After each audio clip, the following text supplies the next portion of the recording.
Hi, it's Chris Titley here, and in today's episode of Scoreboard, I'm joined in person on a fine Brisbane day on the, what are we today, Fletcher? The May the 1st. Fletcher Dyson, welcome. Welcome, thank you very much, Chris. Long-time listener, first-time podcaster. Well, thank you, Yes. I do appreciate the support. First-time podcaster. First-time podcaster. You've got my cherry. How are you feeling? Bit nervous, actually. Yeah, bit nervous. I'm ready for the hard questions. Yeah. I'm not a big fan about talking about myself, so we'll see how we go. Yeah, right. So as I said, May the 1st, beautiful day. What have you been up to? What have you been up to today, Fletcher? Well, I had a little bit of an IT issue this morning, so I sat at the IT guys for 2 or 3 hours working out my new laptop. But and now I'm joining you. A beautiful day. Yeah, and 2025, how's it started? How's the year been? Being now 4 months through, on the 5th month, yeah. Well, I sold my business. I left, my last day was January 31st. I've painted the inside of my mum and dad's house. I've stained the decks. I've painted my house. So we're sort of 3 months in to that, and getting a bit itchy to get back to work. Now, the painting, cathartic, you enjoy it? Is it a little No. Opposite. Look, I now know why painters charge so much, because it's just one of the worst jobs in the world. And my right arm doesn't work too well, so I'm not very good at the ceiling. So, look, I managed to kind of made into giving me a contact to a painter who had a spray gun, and what would have taken me probably 2 weeks took me probably 2.5 hours. Right, was brilliant. The spray gun. It's a bit like the AI of the world, the chat GPT. Do you know what? This guy, he was $65 an hour. He came with his own spray, and I bought the paint, obviously, and I just rolled in behind him, just rolled the walls in behind him. 2.5 hours, 5-bedroom house done. Right, he could have charged $200 an hour. He could have tripled his price. That's what they do, though, right? That's what they do, and that's why they have a very pleasant job in their own little world. Now, the listeners out here will remember Fletcher Dyson. They'll go, the Wallaby, the rugby player. But you've retired for a long time now. What did you get up to post-rugby? Post-rugby, I finished in 2004. I went and worked for Queensland Rugby Union and selling sport or selling the Reds. I was part of, I went and ran a pub for 6 months of my life, the Queen's Arms Hotel in the Valley. The Queen's Arms, you ran the pub. This is pre what's his name? Chris Handy. Chris Condon. Chris Condon. Yeah, no, it was actually the Oz Pub Group. Chris Handy had some pubs as well. Yeah, he Buddha's did. Tavern, remember that one? Yeah. So I thought it was a nice fit He had the one at Oxley as well, didn't he? Yeah. The bottle shop at Oxley? Yeah, he did, yeah. So I did that for 6 months of my life, and to get away from rugby. And then I went down, which was one of the best times of my life, I went down to the Rebels to set up the Australian Rugby Championship in Melbourne for the Rebels. And did that, sold that, came back and joined the orthopaedic landscape here in Queensland. Wow. Okay, the orthopaedic landscape, and ran a business in that field. Well, I learned the craft, and it was very much a steep learning curve of culture and also language, and being in theatre, running cases for on behalf of the surgeons, and this is on knee replacements, shoulder replacements, hip replacements, spine. So having a background of mine where it was just more injury happening. I had a very, very, very steep learning curve, and I did that for 6 years. And then I went out with my business partner and started up a orthopaedic company, which was an agency model, and has done that now for the past 10 years, and got out in January. And was that an opportunity you saw organically appear whilst you're in that business that thought, actually, if we do this a better way or do this a bit more efficient, we'll start our own business? I think to be fair, it was a better way. Yep. I sort of learnt what not to do in the 6 years that I was at an employment. And when we got the opportunity to do our own thing, and I always wanted to do something for myself, and it's those late nights when you're driving home from Toowoomba or the Noosa, or it's actually money into your pocket rather than money into someone else's pocket. So you've sort of you're in charge of your own destiny. And I love that. And, the harder you work, the more money you make. And that was good. We did that for 10 years. And as I said, I sold out in January. Speaking of money, going back to your career, when you were growing up, the game probably wasn't professional. Yeah. What, professional in 95, I think it was. 95, yeah. And so you were playing at the highest level in 95? No, I was sort of on the cusp. I think I signed my first contract in 98 with the Waratahs. Yeah, for money, yeah. Yeah, for money. Yeah. So I was working for the New South Wales Rugby Union. I was running the Central Coast or Gosford area for development. I think I was on $30,000 doing that, and I got a $30,000 Waratah contract. So, that was my first foray into professional sport. But growing up, there was never any sort of real fascination with getting paid lots of money to play rugby. No, I think back in the day, a polo shirt, tracksuit, and a good time on a Saturday night was pretty much the What payment. about remember the Colorado shoes? Yeah, the Colorado. Yeah. Well, if you go back, the chinos, the chambray shirt, and the Colorados, like there was nothing better. And look, that did well on a Saturday night. Nowadays, probably not so much. Maybe down the yacht club, but and particularly if you had the corner post from Ballymore, when the full time everyone was scrambling to try and grab that corner post, right? That little. Do you know? I don't know if you've set me up there, but I was at Ballymore. Australia played France in 95 or 94. I was being front row too slow. Jumped the fence. I paid $5 for the corner post. And I had it for years with my ticket taped to the corner post from that test match. No, I didn't set you up on that. Oh, that was just, to get something of memorabilia. I probably dragged that through my whole career because if it wasn't bolted down in a chain shed, it probably ended up in my bag. But, the corner post, I love that, yeah. The chase. Yeah. Oh, it was. And to hold something that you actually knew that you were there and being a part of, I think was cool. Did you get up to some mischief behind the hill there, mate? No.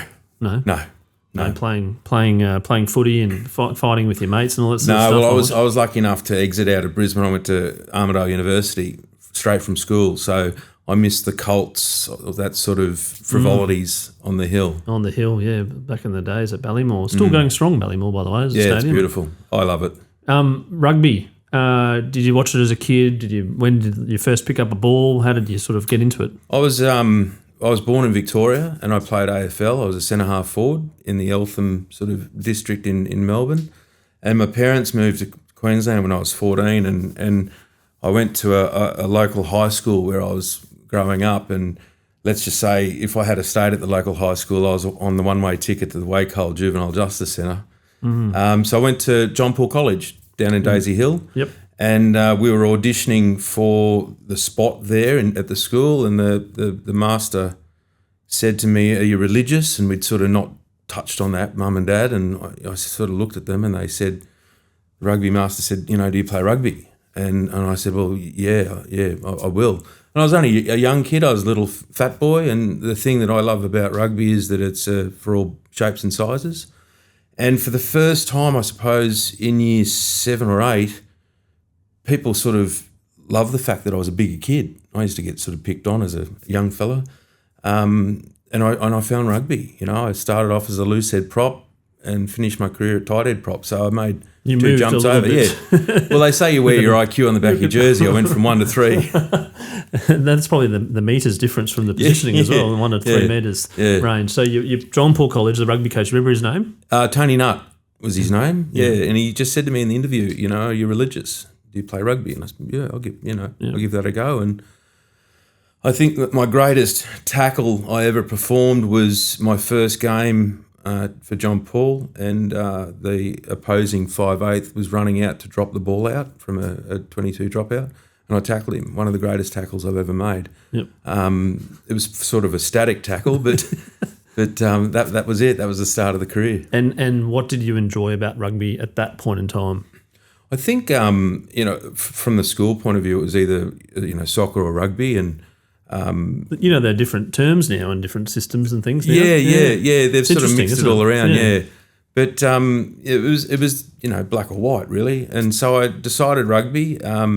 I liked it because it was a game for all body shapes and sizes, and you could be a Ben Tune sitting out in the wind and be an absolute rock star, or you could be combing your hair, just making sure you look good for the penalties, or you could be in the middle of it all. And, no one sees the 1%ers that you do to create part of the teamwork to get the ball out to the Ben Tunes of the world.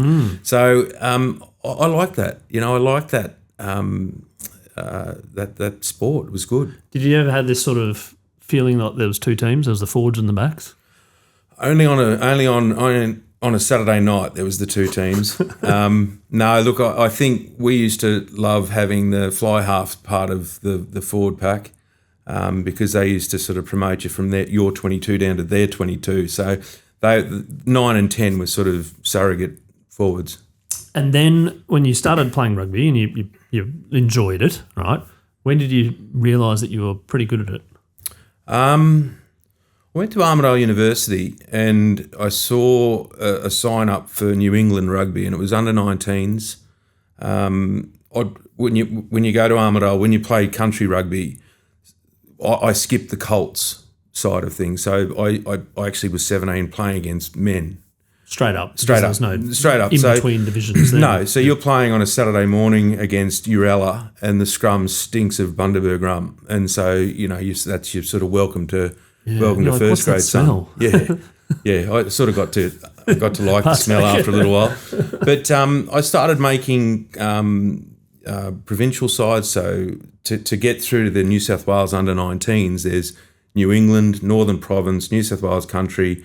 And then you make the 19s, which I made my first year out of university, where the people in the city played for City, and then New South Wales. Right. So we used to drive from Armidale down to Maitland, down to Newcastle, and come back. And my dad used to drive me most of the time, so that was part of our little sort of father-son time. But as I kept going, I sort of kept making these teams, and that was sort of the springboard really into rugby. I did that 90, left school in 90, so 91, 92, 93. And then in 94, I got the opportunity to go to Sydney and play for North's Rugby down there and be a development officer in that grassroots area of North Sydney. So you made New South Wales 19s, right? Yep, 2 years. Yep, 2 years. Who was in that team? There'd be Owen Finnegan, Stu Pinkerton. There's only a few guys that sort of came through with me. In the under-19s, there was George Gregan, Paddy Howard, and Brendan Cannon. So there was a real sort of pedigree coming through. That was in my second year of 19s. But you sort of look at the photographs and, there's one or two guys there that you've been all the way through the journey on with. And rugby was pretty strong back then, wasn't it? Rugby was so strong. Like we used to, the World Cup. Used to watch the great Gordon Bray on ABC. Oh, yes. The match of the round, it was, Randwick and Easts. Yep. And there was a big, hoo-ha about it. And listening to The Voice, Gordon Bray commentate, at university we'd sit around and watch it. And then 91 World Cup, and then 95 World Cup in South Africa, wasn't it? Yeah. Yep. All around that time. Now, when you were picked in the 19s, did you think that, actually there's a shot here to play at the higher level, or was it more like I'm 19 and I'm just it's okay? I think it was cool to go back to Armidale University. I was in Wright College. It was cool to go back to be a somebody. You'd been away. 19s, you got the tracksuit, you got the jersey, the socks, and I'm anyone who knows me knows that I love my merch. But it was cool, and I think it just sort of morphed into next year, next game. In the 21s came around, New South Wales 21s, AIS Institute of Sport scholarship, I suppose, down there. And it just sort of grew and grew and grew. And I think the only time it sort of dawned on me was when I sort of joined the Waratahs, really. And that was by mistake, to be fair. My first contract or my first opportunity with the Waratahs was I got into trouble. I stole out of the pigeonhole Richard Harry's one-on-one videotape. The sky look at him running around the SFS. Because was it a VHS? The VHS, because they used to a foreign object to our kids. Well, very much so. Something that looks like a tape deck, but a big one. And I took it because I wanted to see what they were looking for the selectors and the next level, what they were looking for. And I was working for the Waratahs at the time, and the coach, Matt Williams, said to me, like, what are you doing? And I said, well, I've missed out on all these A programs, the Waratah A's and all the rest of it, and I wanted to find out what it takes to be the next level. And I had a good chat with Matt. And then it was that Sunday night after Friday, I think I got into trouble for taking it. You know, he rang me up and he said, look, I've spoken to your manager, Andrew Blades, who was the great Wallaby tight head prop and also Waratah, is crook, and, you know, we're going to have you for the week and you're going to come train with us. And I thought, yeah, bloody ripper. So I trained the whole week, and it was the week leading into an Auckland game at Eden Park. And I'd trained the entire week, and Matt Williams came up to me on the Thursday and said, look, we've pulled a few strings because you're part of the New South Wales Rugby Union development. We're going to actually bring you across to New Zealand with us so you can really sort of feel part of the team. So I went across with them, got my blazer, which was a bit of merch, and we did the captain's run. Sign a few autographs. Oh, no, yeah. We did the captain's run at Eden Park, and, you know, I still remember the day. There's a big sign outside of Eden Park, and it's gone now, but 8 men in the shove, 8 men in the scrum, 40,000 in the shove, which sort of dawned on me that it was Ollo Brown, Sean Fitzpatrick and Craig Dowd, like 3 all-black royalty with the front row. Anyway, Saturday morning rolled around, and Matt Williams came into. I was rooming with Chris Whittaker at that time, and he said, you know, Fletch, he gave Chris Whittaker all the game plan that he wanted from the day. And he said to me, Fletch, I've got some good news and bad news. And I said, oh, what would you like first? I said, oh, the bad news, if you don't mind. He said, well, the bad news is Michael Bryle, who's the captain of the Waratahs at the time, he's crook. The good news is we're going to put you on the bench. So, you know, I was 26, scared. So kind of almost late though, like in terms of your career. Well, like, yeah, but nowadays, back in those days, nowadays you're 23, 24, 22. You know, these guys at prop, tight head prop, loose head prop, hooker, making their debuts. Back in, you know, in late 90s, you were 27, 28, 29 at your prime. You know, like you'd had 8 or 9 years of first grade in Sydney preparation. Then a Super 8 or 10, whatever it was then. When did you start? What was it, Super? Oh, look, I think it might have been Super 8s. Super 8s, yeah. Yep. Super 9s. So anyway, you know, I wake up and I sat on the bench for the entirety. I went to the bathroom about 20 times during the game. Just to vomit? Oh, no, I was scared, shitless. And anyway, you know, that was pretty much the start of my career, and it was all by default. It was all by me wanting to know how to be a better person or a better rugby player. And then from that, I got my first contract with the Waratahs. By mistake? By mistake. Entrepreneurialism, well, you call it? I'd like to call it entrepreneurial. Yeah. Like, I thought to myself, well, thinking outside the square. Well, if no one's going to give it to you, you got to go and grab it, don't you? And the first game then, let's put it on. When you get on the field, was it off the bench or did you start? Yeah, so Waratah's first game was start, and they used to have, I forget what they call it, was just the precursor to Southern States or whatever. We used to play the Brumbies, Reds, Canterbury and Auckland. And my first game was with Richard Harry, Mark Crick, and myself, and, you know, I had John Wellborn behind me in the second row, and with guys like that and the likes of Ealsey and that who just push, you could do no wrong. So, and then I played 8 games in 2 years for the Tars. There was plenty of times where I'd turn up to the SFS in Sydney and I'd get the tap on the shoulder, Bladesy's right tonight, so up in the stands I'd go. But you'd get to the point where you'd be warming up and you'd either be on or off, you'd go. So, did you have any moments during the week where you thought, I'm definitely not playing, I'll just be a ratbag and then get called up? I never be a ratbag. Never ever be a ratbag. Never ever, because if you that day that you're a ratbag, you'll get called up, and then you're sitting there ill prepared, mentally not prepared. That's your shot. Yeah, right. And that's the sliding doors of life. Yep. And playing for the Waratahs, having gone to John Paul College and born in Melbourne, was there any kind of loyalty on teams that you wanted to play for when you were a kid, or was it sort of like I'm playing rugby? I just wanted to play rugby. Yeah. Like obviously, I always wanted to play. I went from Norths after Norths rugby in Sydney. I went and played at Randwick because I was going to give the game away because I'd just had enough of rugby. Randwick, I fell back in love with rugby. The Waratahs, I think we've all done bad things in our lives to get where we need to be or want to be. There might be a lot of Waratah listeners out there. Well, there could be, there might be. And look, all my time in the Waratahs was fantastic. But I just had this longing to get home to Queensland. I wasn't born and bred, but I felt in my heart I was a Queenslander.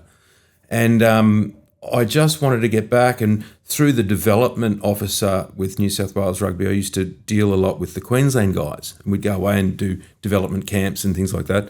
And they always used to laugh and joke, and like, we're going to get you home, we'll get you back to Brisbane. And it was a game for New South Wales country against Queensland in a trial match. I scored 2 tries. They weren't stunning. They were off the back of a line out at 6. Doesn't happen often, though. Drove over the line and fell down twice. And I'd propped against Dan Crowley and Michael Foley. And Knuckles, or John Connolly, called me a week afterwards and said, look, I'd been speaking to Foles, and he said that you went really well. We'd like to bring you back to Queensland. And I said, oh, Knuckles, that's very kind of you, and let me just check it on with my fiancée at that time, Amanda. And so I went home. I said, Mandy, pack your bags. We're off to Queensland. I've got a 3-year deal. And one of the nice things about Knuckles is that he backs those who backs themselves. And there were 2 deals on the table. There was deal A was a low base with a high incentive, or deal B was a high base with a low incentive. And mind you, there was in the squad Andrew Heath, Glenn Panaho, Dan Crowley, Nick Stiles, and myself. So I went, I thought, bugger this, like, I'm going to go low base, high incentive, I'm going to back myself. And it was only 2 or 3 years after I'd sort of finished playing with the Reds is that the then manager, Brian Thorburn, came up and said, this is why Knuckles backed you, because you backed yourself. Yeah, right. So there was some rough times in those 4 years with the Reds, as in performance-wise, but he stuck by me because I backed myself. Some of the athletes have talked about the importance of a good coach, and I mean, it's subjective, obviously, but people like Wayne Bennett and Alex Ferguson and Lee Matthews, etc. Can you talk about your coaches and the importance of one that you connected really well with? Yeah, look, I love. I'm a hugger. I like being hugged, and I don't like being yelled at. I don't like being, ordered. Yeah. So Knuckles to me was great. He was a fantastic mentor. Alec Evans was another mentor that I just loved being around. It was seems like a lot of people have been mentored by Alec, by the way. Oh, look, Alec Evans, I owe he and Knuckles my first Wallaby jersey, to be fair. They're just fantastic blokes. Rugby was in their heart, their head, and everything they touched. As long as you put the work in, they were there at the end. And Alec was fantastic for me. Andrew Slack was another great coach that I loved because, you'd be walking off, you'd feel a bit down, and he just had that emotional intelligence to sort of put an arm around you and, matey, you're right. And they're the Wayne Bennetts of the world where, speaking to Wendell Saylor about Wayne Bennett, you'd run through a brick wall for the guy. And by his own admission, he's not a great coach, but he's just a great man manager. And those coaches throughout my career that got the best out of me were the ones who took the time to work out who I was. So really honed in on your own individual, because there's 15 different players 30 different players in the squad. Yeah. But know a little bit about how you react, how to get the best out of you individually, as opposed to a broad-based brush, I suppose. Absolutely. And everyone go for a lap, do this, do that. I was like, I don't want to do that. I don't want to do, more like, actually, Fletch, I'm watching you, and you keep going. Yeah, an absolute bespoke approach to man management.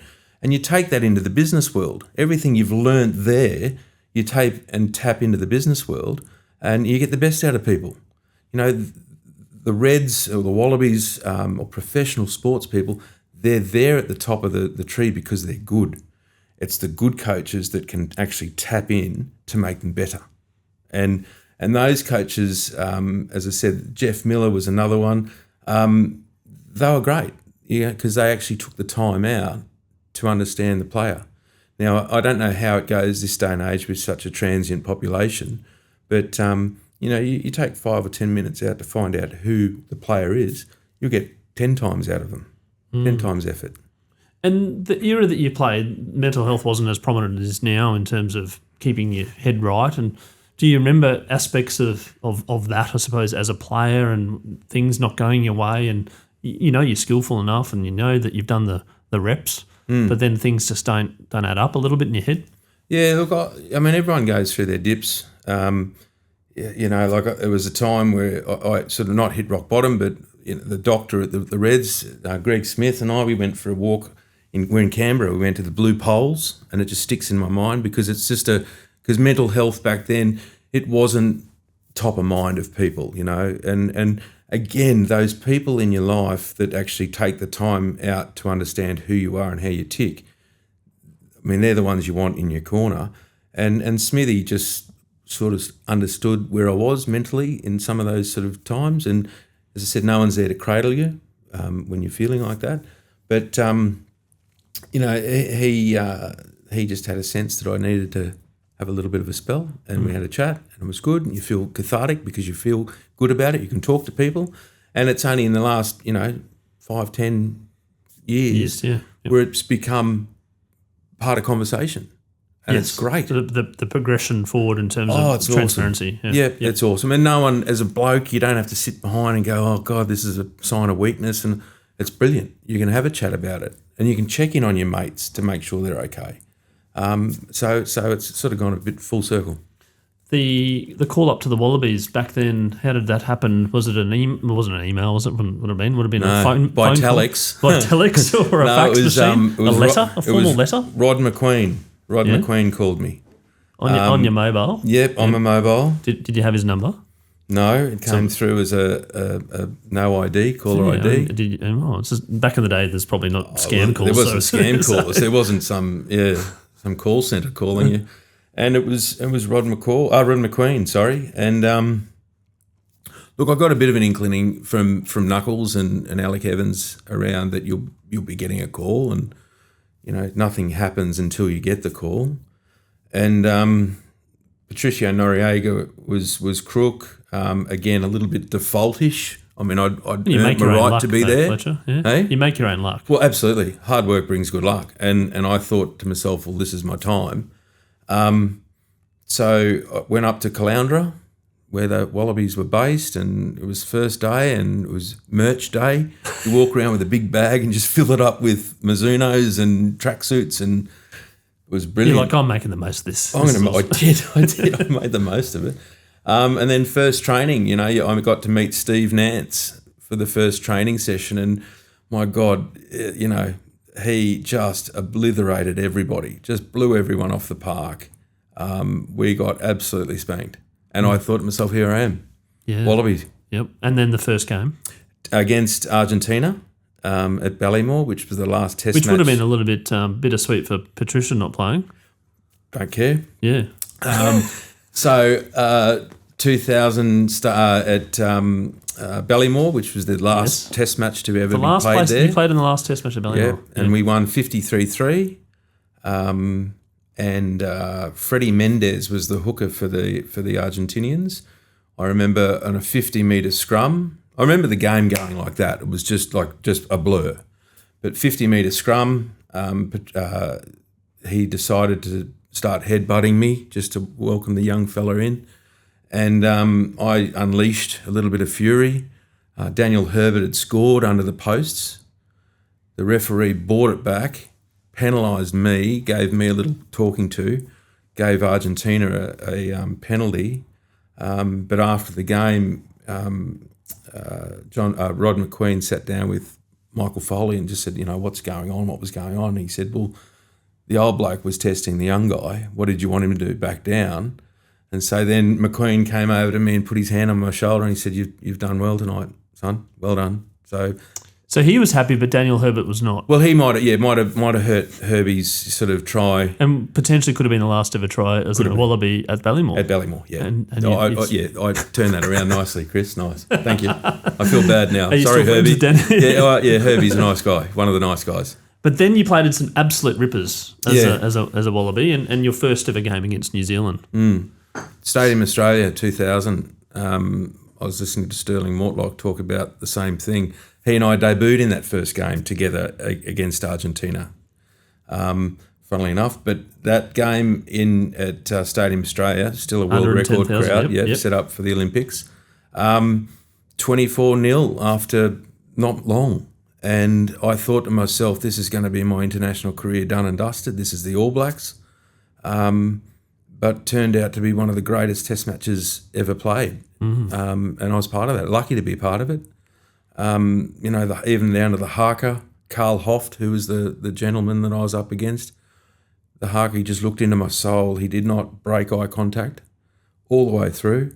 And I sort of knew myself like we're in for it tonight. But I learned a lot about myself that night as well. You know, when you're down 24 points after, 5-8 minutes, and you've got Ealesy, one of the greatest sporting leaders I've ever read about, been a part of and sort of been with, just cool as a cucumber.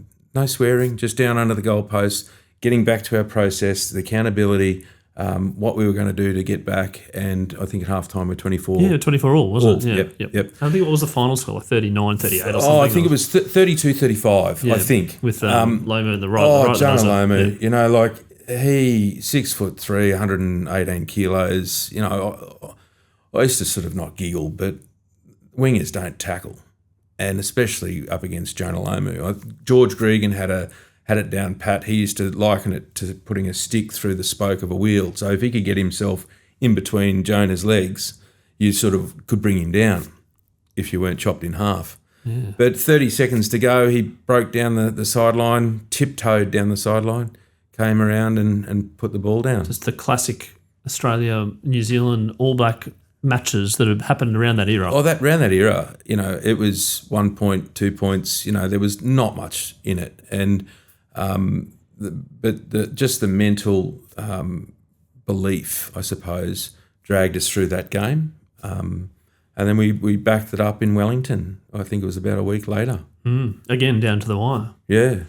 And the All Blacks, obviously the culture, the legacy from 2002 onwards, 23 years, winning the Bledisloe. What was so special about playing against them? Was there something a little bit higher than playing them against other nations?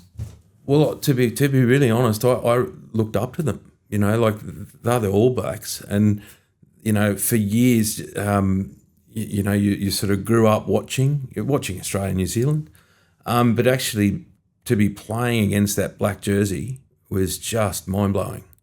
And then, it desensitised a little bit because you played them pretty much week to week against Otago or Auckland, etc. But when they got that black jersey on, they just became a different beast. So to go out there to get the haka performed in front, it was a special moment, special times. Now, your rugby career came to a bit of an abrupt end, unfortunately. Yeah. It wasn't planned. No. Do you want to talk about that? And I suppose during the sort of latter stages of experience in rugby, was there anything in the back of your mind saying, well, this can't last forever, I've got an interest out there to do something else as well? Yeah, look, my career finished in 2004. It finished on the training fields in Clearwater in Christchurch. Prior to it, we were touring or leaving that day to go down to Otago, sorry. I dislocated my neck, so what they call a bilateral facet dislocation. So it's C6 and 7, which is the base of your neck, and I had a spinal cord that sort of went up, jilted left, and then up again. So spinal cords sort of have a velocity of a banana, a viscosity of like a banana. So I had a huge issue there. Obviously, I had bilateral pins and needles and nerve damage and anyway. But I think the 200 kilo sort of shrugs that I used to do sort of kept the neck on the shoulders, and it's what probably kept me from a wheelchair, to be fair, because I came within an eyelash of sitting down for the rest of my life. And so I went from Christchurch, Sydney, Brisbane, no neck brace, no X-ray, came back, did it Tuesday morning, I think it was 10:45 or 10:15, and I had an MRI at Brisbane Private on the Thursday. All the bells and whistles went off when I was in the MRI machine. The guy came over the speaker and said, "Mr. Dyson, when you come out, please don't move." And so they came out, they sandbagged my head to my neck, and they told me that I'd dislocated my neck. So, and it was quite a time. The words dislocated your neck at the time, are you thinking, is this not only potentially the end of my rugby career, but also the fact that I might not ever walk again? Well, that's it. And who I love to bits, my surgeon, Richard Williams, came down from upstairs, and I told him about the story from the last 48 hours of what I'd done, bag on and off carousel, to and from, putting a belt around my belt loop, lying down in the airport in Sydney because I couldn't stand up properly, walking like a drunk. And he just looked airports at me. Are probably not so good for that, are they? Well, no, because you've got to go through and take your belt off. And and then that actual motion of taking your belt off, yeah. But my hands started, then they didn't work. Yeah. They were all clawing up. I couldn't wipe my nose. My body was just in shock and just shutting down. And I told Richard that when I was lying there with the sandbags, and he said to me, he usually goes, and these were his words, and I remember them like yesterday, I usually going from a scanning room, looking at a scan like you, into greeting a quadriplegic. And he said, what you've just told me then, you'd have to be one of the luckiest blokes to ever be on the planet. And with that, he grabbed my hand. I went up, I sat up on the side of the bed. My head was over my shoulders, so it was actually, you could see that it sort of moved. And he said to me that night we were going to go in, or he was going to go in, relocate my head back onto my shoulders and reposition C6 and C7. Take a bit of hip bone and put it in my neck with a titanium plate if it went well. If not, it was going to be from behind, so you'd have screws and rods. And then, I had Mandy and my 9-month-old Lucy in the corner watching and listening to this. And then he talked about the percentage risks of quadriplegia, paraplegic, loss of everything. So it was quite a confronting moment, but it was one of those moments in life where you just want it done. You don't worry about the process. You just want it done. And I remember, I know all the risks. Give me all the risks. It doesn't really matter. Let's go. Let's go. Let's go. Because it's not going to change. So you can't control the percentages and things. No way. Yeah. So I came out, and I remember it again. I was in recovery, and he came over and he said, I was dazed, and said everything had gone well. Can you wiggle your toes? And I wiggled my toes and my fingers. And I remember saying to him, front or back? And he said front, and I gave him the thumbs up, and then that was it. I was in hospital for another 2 days and got discharged. And that's incredible. I asked him, could I play again? And he said, I wouldn't buy a lotto ticket again, he said. So I took that and I thought, well, there you go. That's it. That's it. Not everyone gets a ticker tape parade in this world. And that was mine. Yeah, wow. Okay. And then from that, the emotional, mental, I suppose, the load, you're not playing rugby anymore. How did you go that first year or so? Not good. Yeah. Not good.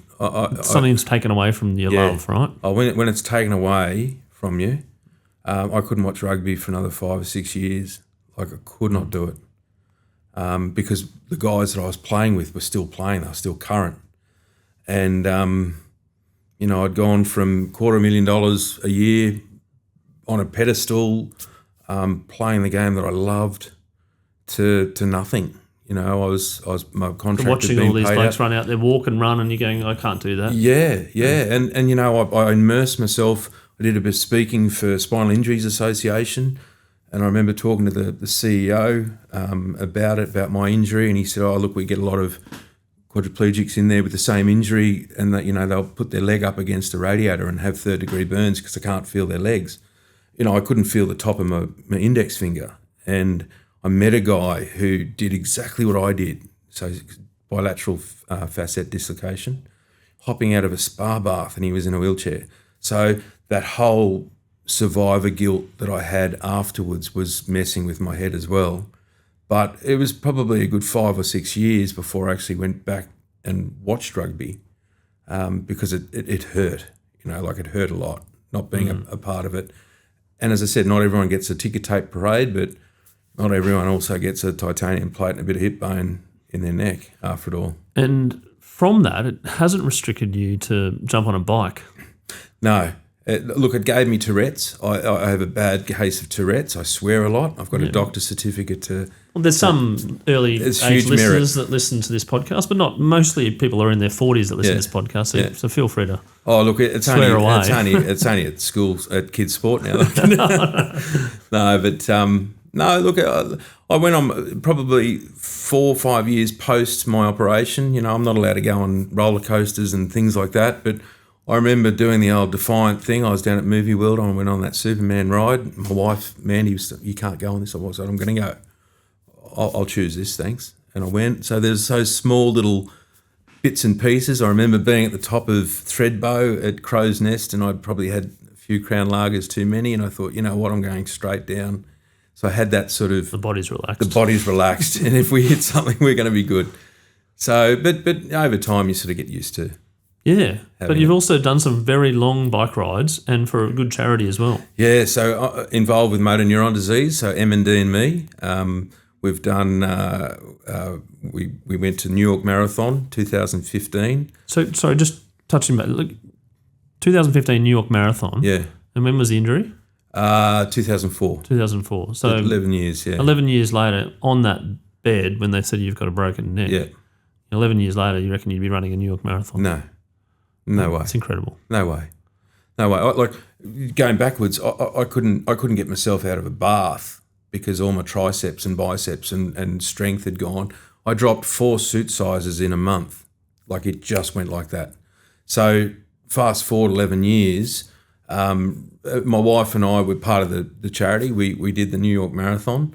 The charity itself raised $250,000 for a non-sexy disease. It's horrible. No one. There's no good outcome from it. Yep.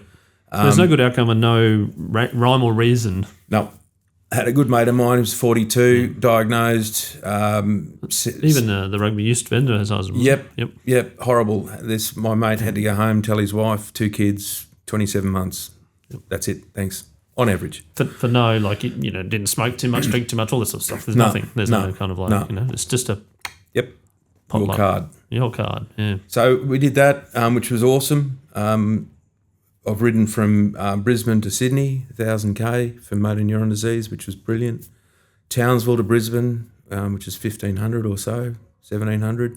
So done some good stuff, and I think you sort of I attack that because you get one shot at life, and not that I suppose I had a little bit of adversity back then with the neck, but you sort of get to see life with a little bit of different perspective, and you see these people with motor neuron disease, and you think, well, I'll hop on a bike seat for a week, and I will do that, and I will raise money and awareness, because that's the thing you got to do. Yep. Rugby, as it currently stands, is going through a bit of a rough patch, and would have been 10 years ago when there was a spate of young kids getting injured in rugby, and it sort of really kind of shoved the punch in the stomach for rugby at that time in terms of injuries and things, and bigger kids and weight for age, etc. What's your view on rugby now?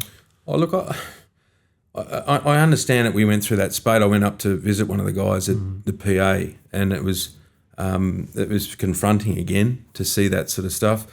I think that the scrum laws have changed a lot over time.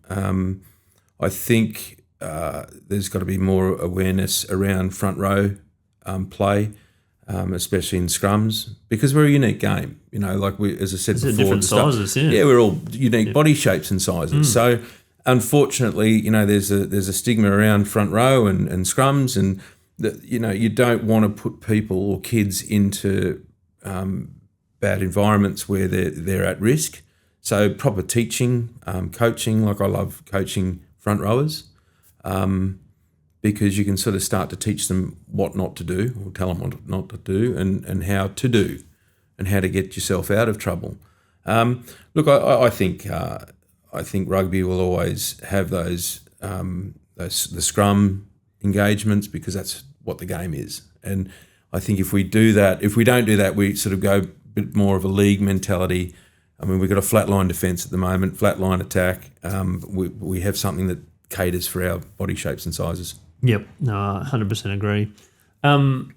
Scoreboard moment. It's a moment in your life where there's probably like a Kodak moment. Actually, we're seeking sponsors for this section. I've said that a few times now, if there's any corporates out there listening for this, because it's such a powerful segment. One moment in your life, and it might already be in the moment we've covered, but I'm going to ask you about your scoreboard moment.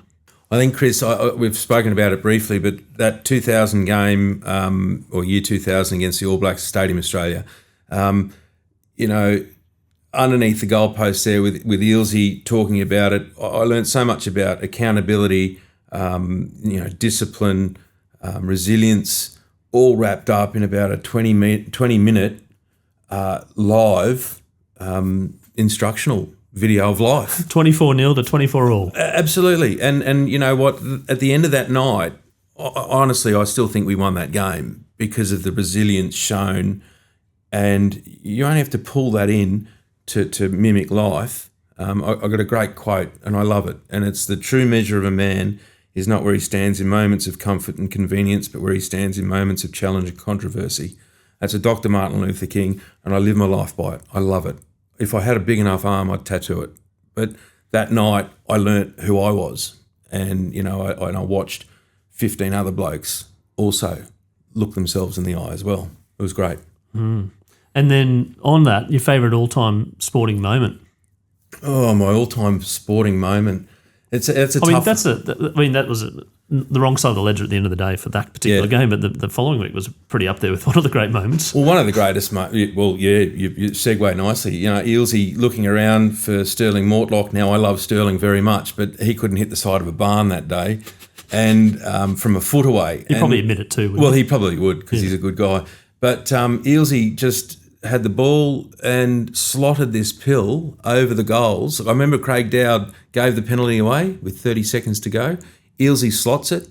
My greatest regret was also in that game, because I went and hugged him around the hips, and there's a forever photograph of Richard Harry on my back celebrating, and now I tell my kids that's my legs, that's my ass, that's my... You're in the frame. I'm immortalised in that. So that probably would be... And knowing what we'd been through the week before, that's probably one of my highlights. And I was a part of it, but watching history being made and drinking from that cup was... The last time, by the way.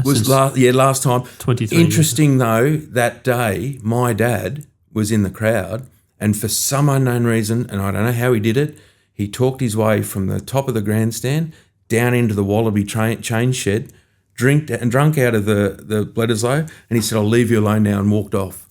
I don't know how he did it. Mate, that's got to be your scoreboard moment. That was brilliant, because he got to touch it, got to feel it, and you go back all the way back to Armidale, where he used to come down and pick me up and drive me to Maitland and all the rest of it. That's the world turned beautifully, and for me, that's one of my greatest moments. One final question, and just on that, the parenting relationship with kids. I've got kids playing sport, and things are changing, and all this sort of stuff. What? Some advice to a younger Fletcher now in 2025 who's 14 or 15 playing rugby or playing whatever to try and be a professional athlete? Oh, look, I tell my daughter, who plays hockey she's under 16 Queensland, she's a goalie. I tell her, just enjoy it. Go out there, enjoy it. Don't take no for an answer. That's another one. If you've got a dream big, and write it down. Write it down so it's tangible. Did you write yours down? Oh, look, I didn't, but I sort of... In hindsight. Yeah, like I just knew where I wanted to be. Like it was that sort of concrete in my head. I knew where I wanted to be. But, I love watching the young kids succeed, because the euphoria that I felt, I want these kids to feel it as well, because it's awesome. Like it's an awesome feeling to run out for your country, run out for your state, your club, because tomorrow it's done. And I know that for a fact. Tomorrow you don't play anymore. So you've got to play your game like it's your last. And it's a cliche that's been thrown around for years, but you got to. And you got to enjoy it. And you got to have good friends to surround yourself with, and get out there. And I always say to Sammy, my daughter, with representative stuff, be a pen, not a pencil. Be a pen, be the best you can be, so no one has any argument over your next selection or your game or whatever. You be a pencil, you can be rubbed out pretty quickly. What about the specialisation of sport at a young age these days? It seems to me some of these kids are getting sort of a narrow vision about one sport at the age of 12, 13, and that's kind of it. Look, again, I mean, I love to see kids play multiple sports, but it then comes down to the financials these days. If it's very expensive to play. Look, we're playing hockey. It's the most expensive amateur sport I think you can almost do, apart from equestrian. But I think if you love it, do it. Doesn't matter if you do 3 things, 4 things, 5 things. If you love what you do, you'll do well at it. And one day you'll be either tapped on the shoulder to say you need to specialise now, or you keep going.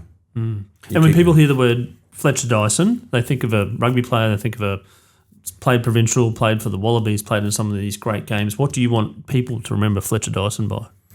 Oh, just to be a nice guy, a nice bloke, a fun-loving, generous. They're the things that I'd love to have on my epitaph one day, is that, I just love doing what I do. I love being with the people I'm with. It's brilliant. Fletcher, thank you so much for being on Scoreboard, the podcast today, and sharing your views from when you were a youth to then putting on that Wallaby jersey and playing some of those all-time great games to then the next phase of your life, which is now started your business, sold your business, and then now for the next phase of your journey. I wish you all the best and looking forward to catching up and following your progress. Thanks very much, Chris. I appreciate your time. Appreciate you me being on the show. Thanks.